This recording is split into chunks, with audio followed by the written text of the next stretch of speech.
설교 아닙니다. 미국의 캘리포니아 주립대학에서 다람쥐를 키웁니다. 여러 마리를 키워요. 자, 그런데 이 다람쥐가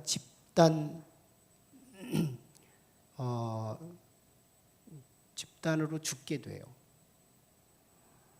그래서 사실은 이게 죽은 원인을 추적해서 알아보니까 학생들이 다람쥐 먹을 거리를 계속 준 거예요. 그런데 문제는 방학이 돼서 몇 개월 동안 귀가하고 먹거리가 공급되지 않자 이 다람쥐들은 그동안에 주는 대로 먹었던 습관 때문에 자기가 스스로 먹거리를 찾지 않고 누군가가 공급해 주기를 기다리다가 배고파서 죽었다는 거예요. 학생들이 사실은 이 다람쥐의 먹거리를 준다는 건 좋은 일이죠. 네. 나름대로 잘한 것 같은데 결국은 다람쥐가 죽는 일이었더란 거. 오늘 유대 종교 지도자인 바리새인과 서기관들이 어쩌면 그 패러다임, 그 이야기 틀과 같다. 그렇게 해석할 수 있습니다. 지난 시간에 우리는 밤 사경을 헤매고 있던 갈릴리 호수에서 그들을 구원하기 위해 바다를 저벅저벅 걸어서 제자들을 구원하신 이야기를 통해서 예수는 인성으로만 아니라 예수는 신성, 즉 하나님으로 오신 분, 그 말씀을 우리가 함께 나눴어요. 예수가 하나님이다. 여러분, 예수님은 하나님이세요. 보이지 않던 하나님이 우리의 한계에 줌을 맞추기 위해서 사람으로 오셨을 뿐이지 그분의 본질은 하나님이시다. 오병이어의 주역이 하나님성 드러냈고요. 그리고 바다를 걸었다는 게 인간이 가능하냐고요. 하나님이시다. 이어지는 오늘 본문은 예수님에 대한 오해와 배척의 양상이 고조되어가는 상황 속에서 실감나리만큼 오늘은 아주 격한 논쟁 기사가 소개됩니다. 예루살렘에서 종교 지도자인 바리새인과 서기관, 산헤드린 공회의 지도자급들인데요. 그들이 예수님이 사역하시는 갈릴리, 그것도 가버나움, 그 지역에서 사역을 하고 있는데 예수님을 만나기 위해서 예루살렘에서 갈릴리까지 아주 쫓아오게 돼요. 그 거리는 164km입니다. 대단히 멀어요. 그러니까 우리가 느낌상 이렇게 거리를 체크한다면 서울에서 대전 거리, 그보다 조금 더 멀다고 할까요? 그래요. 그 거리를 그때 당시 교통 발달이 없었던 시대에 아마 동물을 타고 갔다고 해도 2배 빠르진 않을 건데 그러면 진짜 많은 시간을 걸렸을 텐데 거기까지 와서 예수님에게 믿으려고 왔다면 고무적인 걸음이겠지만 믿으려고 한 게 아니라 예수를 공격하고 대적하기 위해서 온 걸음인데요. 와서 예수님 딱 보니까 걸리는 게 없어요. 완벽해요. 딱 잡혔어요. 근데 그래서 예수님이 제자들을 한번 훑어보니까 단박에도 빈틈이 보이는 거예요. 그래서 저거다 하고 딱 잡고 유대 지도자들이 그걸 가지고 예수 그리스도에게 태클을 걸어버린 거예요. 다. 여기쯤에서 우리는 한 가지 좀 확인할 것이 있는데요. 이 바리새인 서기관들의 열정입니다. 대단하죠. 예수를 죽이려고, 예수를 방해하려고, 예수를 박해하려고 하는데도 열정이 있다는 거예요. 어둠의 세계에도 열정이 있다는 거예요. 이 열정에 대해서 좀 한번 묵상하기 위해서 한 가지 하나님이 저에게 주신 한 아주 기초화학적 지식 하나를 가지고 좀 접근하려고 그럽니다. 하나의 이 불이 타는 원리, 불에 타는 원리, 이 연소라고 하는 개념으로 사용되는데요.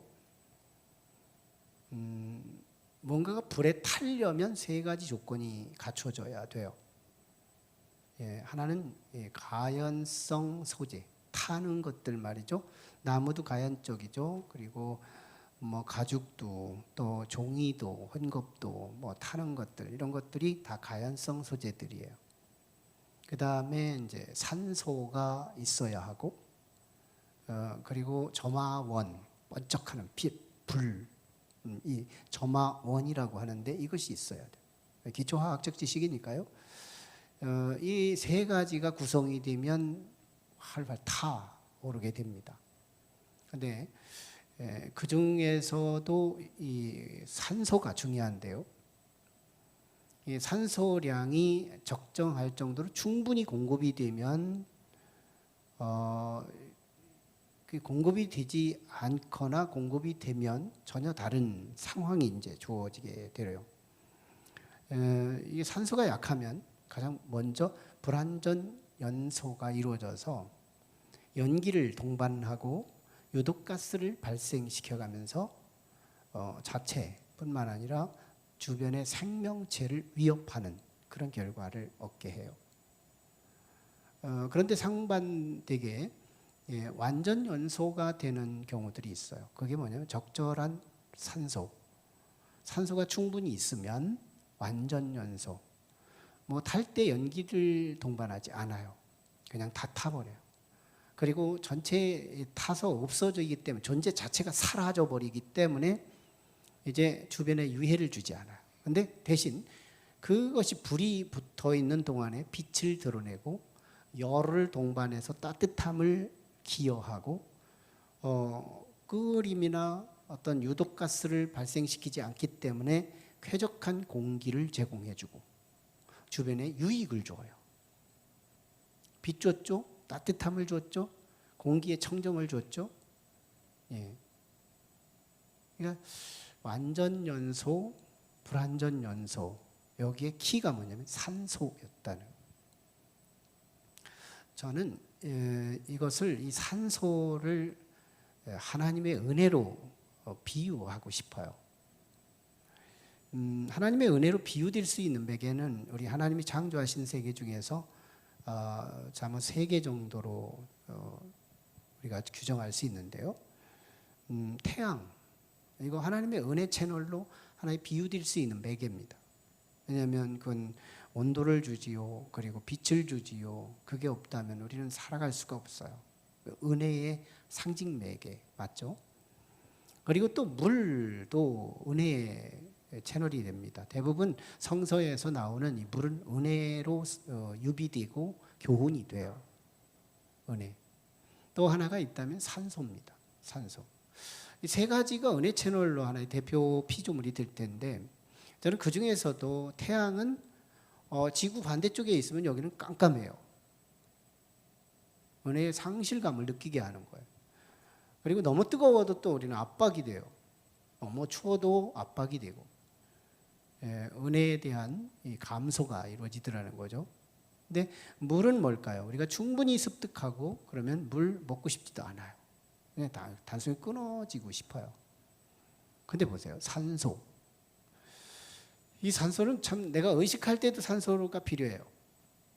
그리고 내가 일할 때도 산소가 필요하고, 낮에도 산소가 필요하고, 동시에 저녁에도 잠잘 때도 산소가 필요해요. 아니, 한번 태어났으면 100살을 산다면 100년 동안 산소는 끊어짐이 없이 필요한 거. 이게 하나님답지 않아요? 하나님의 은혜, 영원한 은혜. 그걸 가장 유비할 수 있는 베개는 전 산소라고 봐요. 산소. 그래서 우리 인간은 두 종류의 인생으로 구분해 볼 수 있습니다. 불완전 연소형 인간, 불완전 연소형 인간, 그리고 완전 연소형 인간. 이 두 종류가 사실은 영적으로 분별할 수 있는 그런 유형이라고 봐요. 그렇다면 우리 사람 안에 이 가연성 요소가 뭘까요? 네, 그것은 우리 안에 있는 모든 죄성이에요. 죄성. 우리는 교만, 그리고 게으름, 나태, 저주, 미움, 시기, 질투, 살인 충동, 온갖 스트러글들 막 속에 들어있는 많은 악한 요소들, 이게 우리 마음속에 아담 이후에 참 어쩔 수 없이 우리 안에 들어와 있는 거, 이 죄성, 이것이요, 그거 하나님께서 소각할 수 있도록 시스템 하신 거라는 거예요.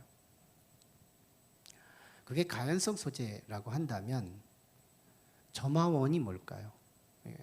우리가 일상 때 사람과의 부딪힘이 없거나 그러면 이게 그저 죄가 그냥 편안하게 내 안에 죄로서 남아 있어요. 근데 이 죄라고 하는 내면 속에 잠재되어 있던 이 죄가 언제 불이 붙느냐면 우리 격한 이웃과의 충돌, 이때 내 자존심을 막 확 자극을 줬거나 교통사고를 지가 내놓고 더 큰 소리 쳐서 서울은 큰 소리 치는 사람이 이긴다는 뭐 그런 속담 때문에 막 무조건 큰 소리 치고 나오면 막 격해지면서 감정이 스파크가 일어나요. 점화원이 일어나는 거예요. 기초 은혜. 우린 사람은 의인도 은혜가 있고 악인도 은혜가 있어요. 기초 산소가 우리 안에 있는데 3대 요소, 탈 수 있는 3대 요소를 갖추게 돼요. 그러면 탑니다. 뭐가 타요? 죄의 요소. 시기, 질투, 미움, 교만, 저주, 우상숭배, 뭐 온갖 더러운 것들이, 욕설, 뭐 이런 것들이 막 불 붙기 시작해요. 그래가지고 이 불이 붙으니까 밖으로 나오는 거예요. 막 그냥 억울하게 당했을 때, 교통사고 났을 때 나도 막 욕도 문자로 욕을 하고 저주하고 때로는 행동도 나오고 주먹이 나가고 발도 나가고 이렇게 막 하는 거예요. 이게 뭐예요? 속의 것이 나오는 거잖아요. 아, 저 사람이 그냥 밖에 그 연출하는 거야? 이거 아니잖아요. 속의 것이 막 밀어내니까 밖으로 나오는 것들이에요. 근데 이게 완전히 타면 좋은데 은혜가 부족합니다. 은혜가 부족해가지고 타다 말아요. 타다 말 때마다 반드시 일어나는 게 뭐냐면 연기를 동반해요. 그리고 유독가스를 발산시켜요. 그래서 자기도 힘들고 옆 사람도 죽여가요. 이거 알고 보면 굉장히 불쌍한 현상입니다. 자기도 통제 못해요. 자기 통제 어렵습니다. 그런 의미에서 피해자예요. 사람이 바로 이 두 유형인데 오늘 본문에 나오는 예수님을 정적하고 예수님을 공격하고 예수님을 박해하기 위해서 예루살렘에서 갈릴리까지 164km를 걸어서 열정을 가지고 쫓아왔던 이 유대 종교 지도자들. 그들의 열정은요, 예수님을 향해서 벌써 스트러글 속에서 막 부글부글 끓는 이 악감정이 이미 예루살렘에서 있었어요. 자금의 소문이 들립니다. 갈릴리에서 예수라는 사람을 중심으로 10,000명 모였다더라. 20,000명 모였다더라. 오병이었대. 이 소문이 들리는 거예요. 설상가상으로 이 바리새인 서기관들 이런 사람들은 유대 지도자, 종교 지도자였기 때문에 많은 주변의 예루살렘에 사는 백성들이 상담하기 위해서 또 기도 요청을 하기 위해서 찾아오는 사람들이 정말 많았던 거예요. 그래서 뭐 감사 헌금하고 가는 사람도 있고 막 그렇게 나름대로 살아갈 수 있도록 그래도 또 어떤 정신적인 지주 역할을 또 했었고, 그래서 살만 났다고 그럭저럭 살만 했단 말이죠. 근데 예수가 나타난 이후부터 팔이 날리기 시작하는 거예요. 10,000명 모였다. 그 속에서 불이 일어나기 시작해요. 예수라는 소리 듣자마자 스파크가 일어나면서 불이 일어나기 시작하는 거예요. 근데요, 은혜가 부족해요. 그래서 꺼져가는 불, 연기를 동반하는 불, 유독가스를 발생시키는 그런 불, 그거를 연기를 내면서 예루살렘에서 갈릴리로 향해서 가는 겁니다. 저주의 걸음, 그게 딱 도착해서 예수님 보니까 뭐 김두한이가 시라손이 보니까 빈틈이 안 보이는 거예요. 그래서 자기가 꼬리를 내렸다는 거잖아요. 바리새인 서기관들이 예수님 보니까 빈틈이 안 보이는 거예요. 트집 잡을 게 없는 거예요. 그래서 고개를 돌리고 제자들을 딱 보니까 딱 잡히는 거예요. 벌써 허술해요. 보니까 점심을 먹는데 음식이 나오니까 그냥 먹어버리는 거예요. 막 잡아다가. 유대 정계 지도자들이 장로들이 세우는 유전, 쭉 전통, 사람들이 세우는 룰, 이 동기가 있었는데요. 그 동기는 뭐냐면 하나님 말씀, 토라, 율법이라고 하는 하나님의 말씀을 잘 지키기 위한 규례 또는 전통, 하나의 룰 이렇게 만들어 놓은 게 있었어요. 당시에 구전으로 흐르는 내용들이 6천여 개가 됐답니다. 이 룰들이, 장로의 전통이. 그것이 이제 하나의 성문화되어 갈 때는 다 계산해 보니까 613가지 있더래요. 613가지 중에서 긍정적인 제한된 내용들이 248가지. 그리고 부정적으로 하지 말라 금기하는 내용들이 365가지. 이렇게 이제 세분이 돼요. 이것이 AD 200년까지 구전돼요. 예수님 당시 구전 자료들이었어요. 장로의 전통, 규례들. 말씀 잘 지키기 위한 규례예요. 동기 좋습니다. 착한 계획들이에요. 선한 계획이에요. 하나님 말씀 잘 지키기 위한 하나의 주석서들, 뭐 그런 것들 개념이니까요. 굉장히 동기 좋잖아요. 다람쥐 먹이 주는 것 동기 좋은 거잖아요. 착한 일이잖아요. 그런데 그게 다람쥐 다 죽이는 길이었다는 거, 이것이 사람 죽이는 길이 되더라는 거, 이 부분에서 이제 연계가 되는 건데요. 그래가지고 이제 구전되다가 AD 200년에서 800년 어간에 이것이 하나의 성문화되고 책에 기록이 되는데 이게 탈무드예요. 탈무드는 아시잖아요. 탈무드가 바로 이게 성경을 잘 지키기 위한 규례들이에요. 네, 주석서, 뜻풀이, 이야기들, 생활 법례, 뭐 다양한 장르를 갖고 다루어지는 책입니다. 지혜서라고도 하죠. 이 종교 지도자들이 제자들을 딱 보니까 이 규례에 어긋나는 거예요. 정결 예법을 지키기 위해서는 모든 음식을 먹을 때는 손을 씻고 먹어라. 장로들이 만들어낸 건데 안 그러거든요. 그래서 예수님에게 딱 태클을 거는 거예요. 예수님, 당신의 제자들은 왜 음식을 먹는데 장로들이 세우는 그 규례, 그 유전, 그 전통, 그거를 왜 안 지킵니까? 벌써 예수님 어떻게 나오나 태도 보려고 지금 한번 찔러본 거예요. 네. 그래서 지금 이 유대 지도자들은 그렇게 예수님을 정곡을 찌르기 위해서 지금 그 열정을 보여줬다는 것이죠. 그런데요, 예수님 보실 때 지금 유대 종교 지도자들이 지적하는 건 문제가 하나도 안 보이는 거예요. 그리고 이 지도자들이 말하는 저들의 문제가 더 큰 문제가 있다는 걸 지적해요. 그게 오늘 본문에도 바로 3절에 표기되는 건데요.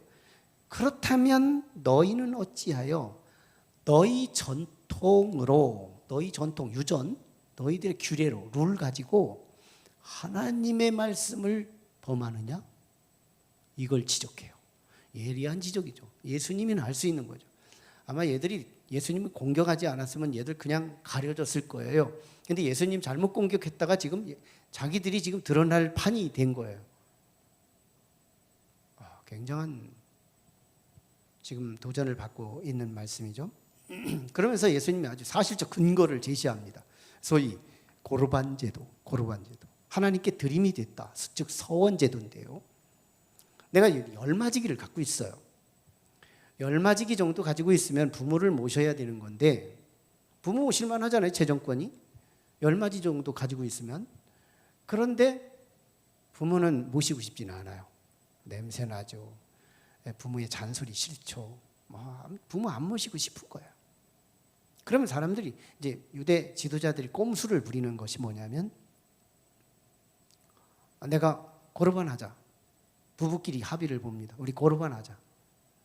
그래서 고르반하면 이 열마직이 다 하나님 앞에 드림이 됐습니다. 딱 그러면 그 다음에 이제 형제들이 모여서 형님은 좀 돈 많으니까 네, 맏아들이고 하니까 우리 어머니 아버지 모시죠. 그러면 나 이거 하나님 앞에 드림이 됐어. 그러면 그 거지됐네요. 아직 땅 내 거예요. 내가 농사 짓고 있어요. 근데 난 거지된 거예요. 하나님 앞에 물릴 수 없다라고 하는 믿음 가지고. 근데 실제는 어떻게 하는지 알아요? 한 마지기만 드려요. 9마지기는 자기 걸로 챙기고 나중에 그렇게 합니다. 그러니까 오직 아버지 어머니 안 모시려고 꼼수를 쓰는 수단에 불과해요. 고르반 제도가. 고르반 제도 다 부패했습니다. 그걸 예리하게 짚어요. 그러면서 예수님이 이사야서를 인용합니다. 너희가 입술로는 나를 공경하나 마음으로는 나를 버렸도다. 예수님이 그렇게 탄식하시는 거예요. 보세요. 사람의 전통을 갖고 그 동기는 참 굉장히 신령했습니다. 하나님 말씀을 잘 지키기 위한 동기였어요. 근데 시간이 지나고 나니까 이 전통이 하나님 말씀을 안 지키고 사람의 어떤 게으름을 합리화시키고 부모를 모시지 않을 수 있는 꼼수를 부리는데 쓰임받는 도구가 됐다는 거예요. 문제는 우리예요. 우리는 유대인들의 유전과 유대인들의 전통 이것과 무슨 상관이 있냐는 거예요. 아무 상관없다? 상관 있다요. 우리가 예수를 믿기 시작하면 내가 내 수위를 먼저 알아요. 그래서 예수를 믿는 나도 모르게 내가 트레디션을 만들어갑니다. 전통을 만들어가요. 주일은 한 번 올 거야. 딱 정해요. 이것도 하나의 자기 유전이에요. 자기 룰이에요. 자기 룰, 자기 규정이에요. 새벽 기도는 안 올 거야. 결정한 겁니다. 자기가 결정한 거예요. 난 기도는 안 해요. 난 봉사 하나는 할 거야. 성가대도 지금 자꾸 비어가고 있는데 왜 성가대가 자꾸 비일지는 모르겠지만 기도 많이 할게요. 아멘. 네. 어쨌든 내가 예수 믿는데 만약에 내가 예수 믿는데 일주일에 3번 온다면 내 스스로 번아웃돼서 예수를 믿다가 말아버릴 거야. 그래서 나는 100년 죽을 때까지 믿어야 되기 때문에 내 수준을 내가 알아. 그래서 나는 한 번으로 정하는 거예요. 오래 가려고 그러는 거야. 자기 고무적인 거예요. 자기 정합니다. 네. 그런데 설교를 하는 거예요. 하나님 말씀을 인용하면서 원익원대의 이게 아니에요. 말씀 아니지만 원익원대의 하나님 성경에 원익원대의가 써 있다고 치고 원익원대의를 하라 하십니다. 하나님께서 일주일에 한 번 기도 사역. 저는 당신의 기도를 하라는 게 아니고 교회를 위해 기도를 하러 와달라고 하는 것이 원익원대의 기도 사역이에요. 한 주에 한 번만 와달라 이거예요. 그래서 와서 교회 위해서 기도해달라. 저를 위해 기도해달라. 이런 얘기예요. 그래 이제 이것이 성경에 썼다고 쳐봐요. 그래서 성경에 딱 쓰면 나는 일주일에 한 번 오는 건데 그래서 저게 성경에 써 있다고 하더라도 내가 정한 나의 룰 그것이 이걸 캔슬시켜요. 유대인들의 유전과 전통이 하나님의 말씀이 남용되고 먹히지 않았던 결과와 우리들이 정한 예수 믿는 규정, 룰들 이것이 거기에 걸리는 것들이 하나님의 말씀이라는 유형으로 내게 다가오더라도 나는 캔슬한다는 거예요. 거절합니다.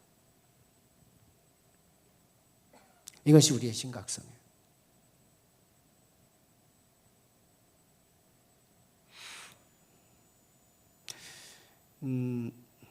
그래서 우리는 이 하나님의 말씀이 내게 말씀이라고 걸어올 때 단호하게 먼저 우리 안에 선결될 것이 필요한 게 뭐냐면 나의 룰, 나의 유전, 나의 전통, 어제까지 했던 나의 습관, 그거 아주 과감하게 버려야 한다.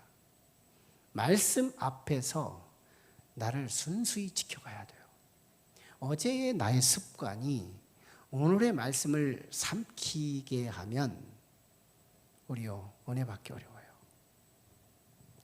하나님의 은혜, 하나님께서 내게 오늘 생생한 말씀으로 내게 주시면 어제까지 나의 습관이 수정될 수 있다면 여러분에게 은혜가 시작됩니다.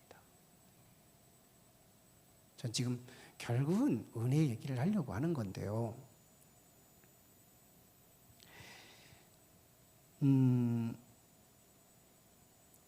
우리는요 개신교예요. 국가톨릭에서 잘못된 신앙 95개 조항을 비텐베르크 정문에 대잡으로 붙여놓고 모순된 이 교단을 떠납니다. 그리고 우리는 프로테스탄트 개신교로 갑니다 하고 종교개혁을 마틴 루터, 쯔빙글리, 칼빈, 웨슬리 이런 사람들에 의해서 개혁이 시작됐고 지금은 우리 개신교의 인구가 꽤 많아졌죠. 이 개신교인들을 프로테스탄트라고 하는 단어를 쓰는데 그 어원이 프로테스트예요. 이게 뭐예요? 저항하다, 저항하다.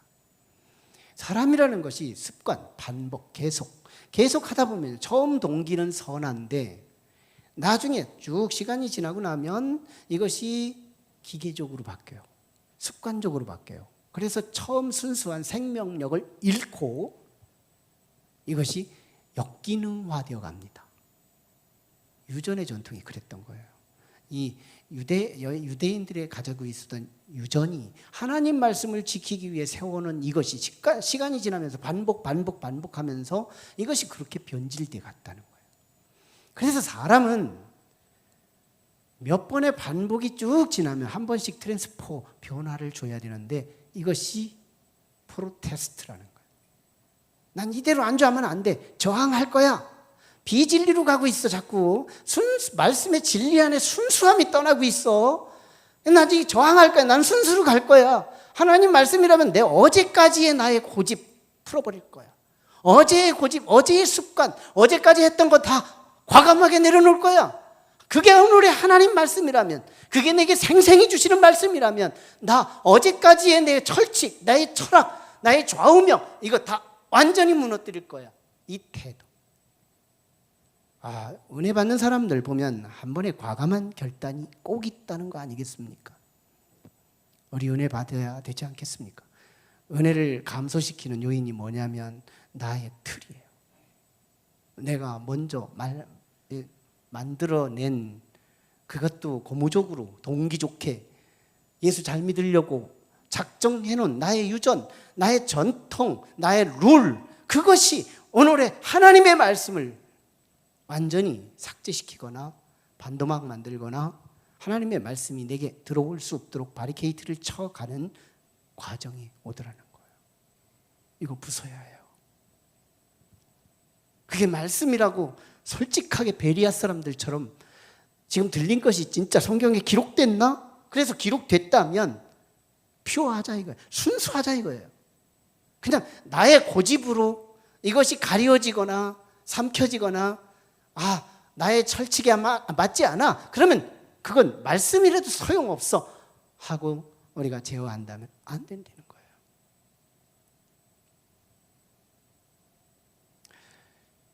그것이 이제 우리가 얻어야 할 교훈이지만요. 예수님은 이제 바리새인 서기관들이 왔을 때 굉장히 그 마태복음 12장에서 안식일 논쟁이 있었고 오늘 본문에서 유전 논쟁이 일어나게 되는데 두 번째 논쟁이 시작된 건데 안식일 논쟁 때 우리 지났지만 그때만 해도 예수님은 온유하게 대처했어요. 아직 사역의 기회가 많이 남은 상황에서 처음부터 방해당하고 싶지 않은 예수님의 지혜 때문일 거지만요. 이제부터는 조금 격앙돼 가잖아요. 분위기가 고조돼 가잖아요. 헤롯 대왕이 세례요한 죽였는데 살아났다고 생각하고 있고 막 그런 삼엄한 문제들이 생겨나잖아요. 그래서 이제 예수님도 조금 과격하게 반응합니다. 바리새인 서기관들이 와서 이렇게 말을 한 겁니다. 입으로 들어가는 것이 깨끗해야 되지 않습니까? 이게 정결 예법이에요. 입으로 들어가는 것이 깨끗해야 되지 않아요. 하나님 앞에 드리는 건데. 그래서 손 씻고 먹어야 된다 이렇게 해놓은 건데요. 예수님은 그걸 뒤집어요. 입으로 들어가는 건 다 깨끗하다. 나가는 것이 더러운 거다 이거예요. 그러면서 우리의 어떤 신진대사의 과정을 설명하면서 아주 공감, 심파시라고 하는 이 공감을 상대방에게 설득합니다. 먹을 때 봐라. 더러운 거 먹는 사람이 있니? 어지간히 먹고 사는 사람이 있다면 다 깨끗한 거 먹어. 손으로 직접 먹었다 그래서 거기 뭐 묻은 것이 뭔지 뭐 코로나 시대니까 좀 위생상 우리가 좀 씻고 먹어야 되겠지만 그게 아니라면 더군다나 이 팔레스타인 지역이 사막지대예요. 그래서 우물 찾으려면 몇십 리를 걸어가야 있는데 지금 배고파 죽을 상황인데 아니 거기 가서 손 씻고 와서 먹으면 벌써 시간 때도 지나가는 상황인데 우물도 없는 이 사막지대에서 여기서 지금 도시락이 나왔으니까 지금 당장 손으로 집어서 지금 먹는데 그게 뭐가 문제가 되느냐 이거예요. 지들은 하나님 말씀을 폐기시키고 있는 마당에 사람이 만든 말씀을 잠시 좀 이렇게 상황이 그러니까 폐기했다 그래서 그게 뭐가 문제가 되냐는 거예요. 그래서 들어가는 건 다 깨끗한데 들어가면 위장에서 섞어지면서 소화되는 과정 속에서 죽이 돼버린다. 좀 지저분해졌지? 근데 나갈 때 봐라. 똥이 돼서 나가잖아. 더 더럽지? 들어가는 건 깨끗한 거야 다. 나가는 게 더러운 거야. 그러면서 예수님은요. 한 가지 사건을 딱 잡으면 영적인 데까지 하는 풀 레슨을 들어가는 예수님의 지혜잖아요. 딱 보면서 우리의 영적 위가 어딘지 아니? 마음이야 마음. 이 마음에 처음엔 참 많은 것이 있는데 나를 지키기 위해서 내 안에 솔타이 내 영혼을 쫙 쥐고 있는 아픔, 상처, 미움, 시기, 질투, 저주 뭐 온갖 더러운 것들이 내 마음에 쌓이는 거예요. 마음에 쌓여. 그런데 이 마음에 있는 것이 이 저마원이라고 하는 이웃과의 부딪힘, 감정적 대립 이런 상황이 딱 들어오면 내게 마음에 있던 욕이 다시 순간적으로 튀어나오면서 나도 깜짝 놀래게 막 욕이 나오고 육두문자가 나오면서 공격해 가는 거예요. 이게 어디 거예요? 드라마예요? 쇼예요? 아니요. 마음에서부터 흘러나가는 거예요. 나가는 거 봐라. 이거 얼마나 저주스럽냐. 얼마나 더럽니. 저 바리새인들 이렇게 과격하게 예수님께서 막 정반대 지론을 딱 내놓으니까 제자들도 걱정을 해요. 제자들도 오늘 본문 잘 보세요. 제자들이 걱정해가지고 예수님에게 나와서 걱정을 얘기합니다. 혹시 저 바리새인들 저거 실족하면 어떡해요? 실족해서 가면 이제 돌아가면 이제 지들끼리 싸잡아서 와서 보복할 거라는 것까지도 생각하면서 불안해하는 거예요. 그러다 예수님 하시는 말씀입니다. 야, 하나님이 심지 않은 것은 오래가지 못해. 금방 사라져. 그리고 제가 실족해서 간다고? 그래. 맹인이 맹인을 이끌면 둘 다 구덩이에 빠지는 거야. 내비두어? 그런 거예요. 예수님도 쟤들 설득해 보려고 했습니다. 근데요, 예수님 죽이려고만 아주 일방적이지 수용성이 없는 거예요. 그래서 내버려 둔다. 유기, 이게 심판이에요. 이게 저주예요. 예수님이 놔버리는 사람, 포기해버리는 사람.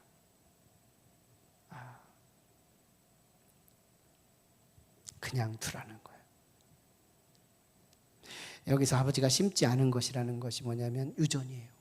사람들이 만든 것이 무슨 하나님이 심은 거냐? 그거 없어지게 돼 있어. 그리고 맹인이 맹인?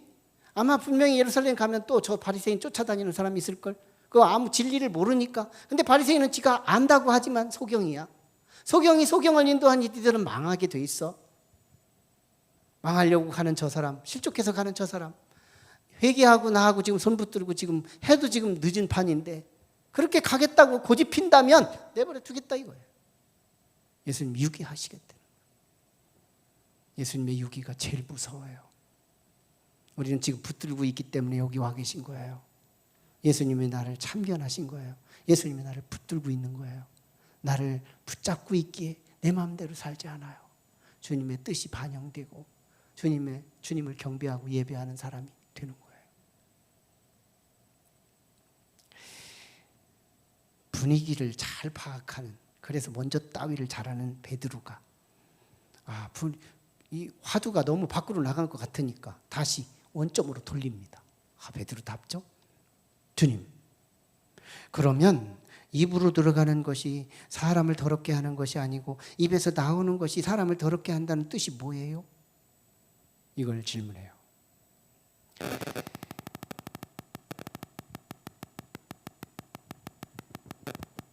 이러면 안 되는데.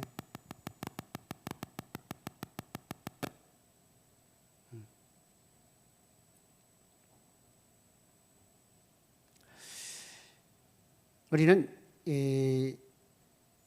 입으로 들어가는 것, 아까 설명한 그대로 마음속에 들어있는 것, 이런 것들이 밖으로 나갈 때는 들어올 때보다 훨씬 더 더러운 거다.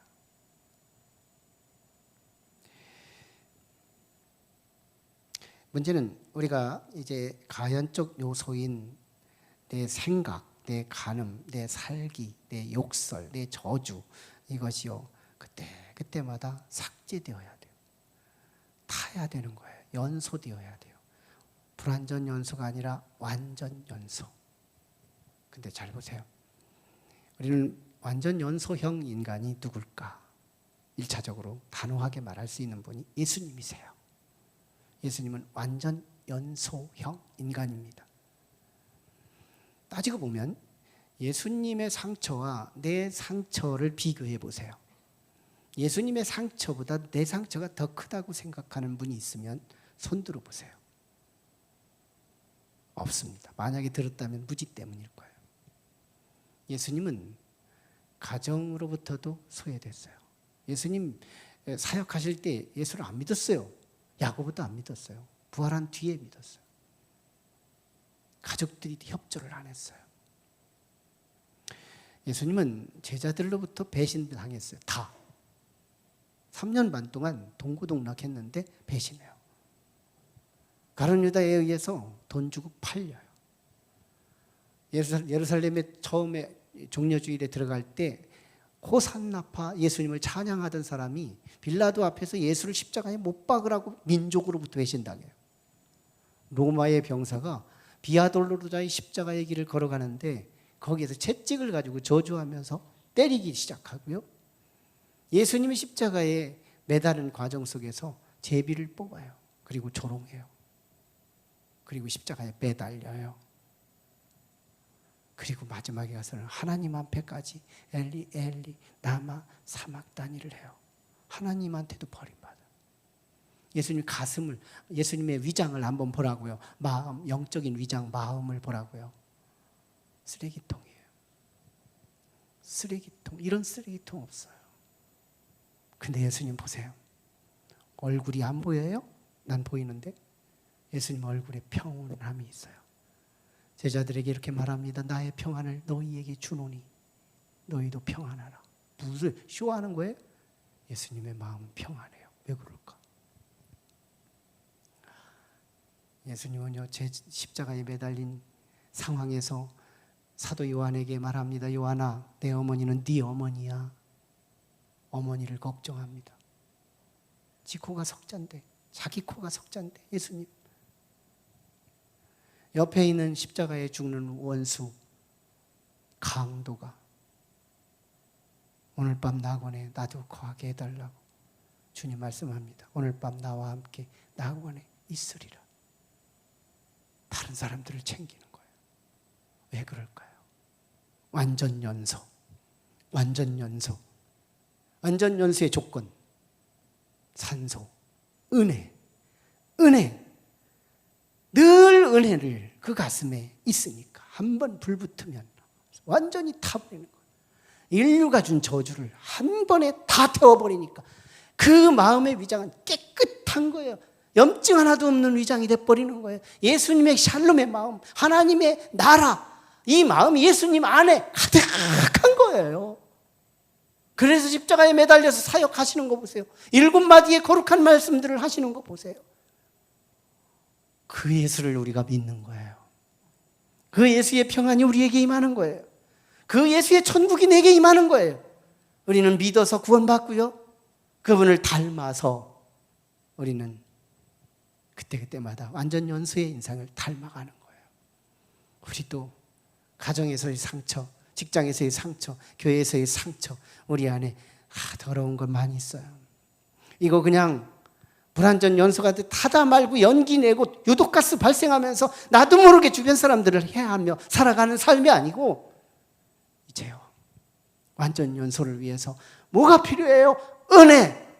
오늘 은혜를 알아요. 은혜가 뭔지 모르니까 은혜를 구하지 않지만, 모세가 하나님의 시내산에서 영광을 보고 나서 하나님이 한번 내가 너에게 뭘 줄까 요청했더니 모세가 뭐라고 말하느냐면, 영광을 한 번 더 보여주세요. 주변 사람들은 영광이 뭔지 몰라요. 그러나 영광을 아는 모세는 하나님이 주문 앞에 영광을 보여달라고 요청해요. 은혜를 받은 사람, 은혜가 뭔지를 아는 사람, 전 지금 은혜가 있어요. 은혜 받고 있어요. 그래서 저는 그 은혜를 아는데요, 시시콜콜하게 다 얘기하면 좀 그래요. 그렇지만 그것을 전 우리 성도들이 받았으면 좋겠는 거예요. 조금 후반기로 와서 보니까요, 젊을 때는 나의 잔머리 많이 굴려받고 내가 열심히 하면 하나님께서 귀결을 하시겠지 생각했어요.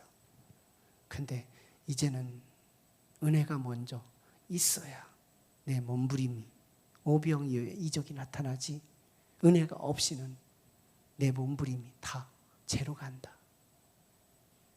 은혜 받으려면 조건이 있습니다. 어제의 전통을 과감히 버리고 말씀 앞에 순수하라. 말씀 앞에 서요. 어제의 전통, 그거 가지고 말씀을 조각하지 말라. 말씀이 오거든 순수하게 반응하라. 어제의 습관을 깨고 말씀 아멘, 말씀 아멘, 입술만 아니라 몸도 아멘, 삶도 아멘 한번 해보는 거예요. 반드시 내 마음은 깨끗해질 겁니다. 천국이 어디 있느냐, 여기 있다 저기 있다가 아니라 내 마음에 있습니다. 기도하시죠. 우리 같이 기도하실